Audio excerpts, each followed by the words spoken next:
તમારો પરિચય? નમસ્કાર, હું મદદનીશ ખેતી નિયામક રવિન્દ્રસિંહ વાળા, બોટાદ.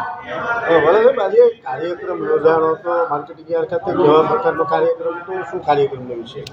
આજ રોજ બોટાદ એપીએમસી હોલ ખાતે પીએમ કિસાન ઉત્સવ દિન નિમિત્તે અત્રે મિલેટ મેળા અને પ્રાકૃતિક કૃષિ પરિસંવાદનો કાર્યક્રમ યોજાયો છે. બોટાદ જિલ્લાના અને સ્પેસિફિક બોટાદ તાલુકાના ઘણા પ્રગતિશીલ ખેડૂત ભાઈઓએ આજે ભાગ લીધો છે, ભાઈઓ બહેનો દરેકે. અને આજરોજ જે મિલેટ મેળો છે એ અંતર્ગત ખેડૂત ભાઈઓને મિલેટમાંથી બનતી વિવિધ વાનગીઓ તથા તેનું જે પોષણ મૂલ્ય માનવ શરીરને જે ફાયદાકારક છે તે વિશે માહિતી આપવામાં આવી છે.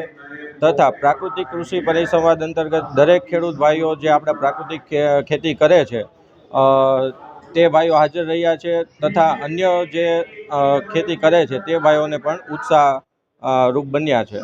આજે ખેડૂતોને પ્રોત્સાહિત કરવામાં આવ્યા હતા. કેવા પ્રકારના ખેડૂતોને પ્રોત્સાહન?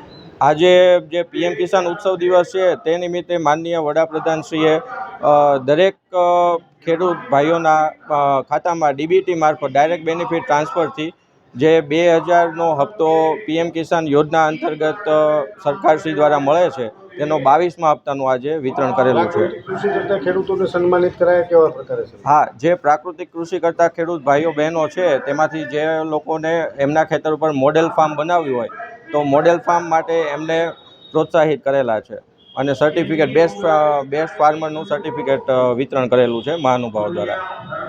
ખાતે આજે કાર્યક્રમ યોજાયો હતો. શું કાર્યક્રમ?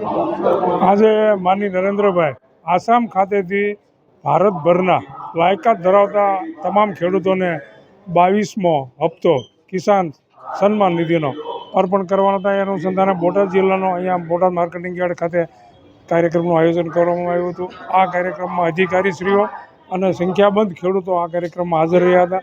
અને માનનીય નરેન્દ્રભાઈ આસામથી ભારતભરના અંદાજિત રકમ 18,000 કરોડ જેવી માતબર રકમ એક ક્લિક દબાવી અને લાયકાત ધરાવતા તમામ ખેડૂતોના ખાતામાં 2,000 રૂપિયા જેવી રકમ ખેડૂતોના પુરસ્કાર રૂપે અર્પણ કરવામાં આવી હતી.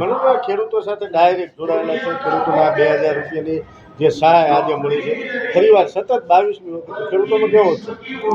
માનનીય નરેન્દ્રભાઈ જ્યારથી વડાપ્રધાન બન્યા ત્યારથી આખા સમગ્ર લોકોને અને સમગ્ર ખેડૂત સમાજને પણ એવી અપેક્ષા હતી કે મારે નરેન્દ્રભાઈ ખેડૂતોને કાંઈક સહાય કરશે. એ અનુસંધાને ખેડૂતોની આવક બમણી કરવા માટે માનનીય નરેન્દ્રભાઈની સરકાર સતત પ્રયત્નશીલ છે અને છેલ્લા 14 વર્ષથી શાસન સંભાળ્યા પછી 22મી વખત અત્યારે જ્યારે 2,000 રૂપિયા જેવી રકમનો વર્ષે 3 હપ્તા એટલે કુલ 6,000 રૂપિયા ખેડૂતોને મળે છે, જેને કારણે ખેડૂતોને ઘણી બધો લાભ થાય છે. આગામી સિઝનોની અંદર જેઓને ખાતર બિયારણ લેવામાં સહયોગ થાય છે. આવી રીતે ખેડૂતો ખૂબ ખુશ છે.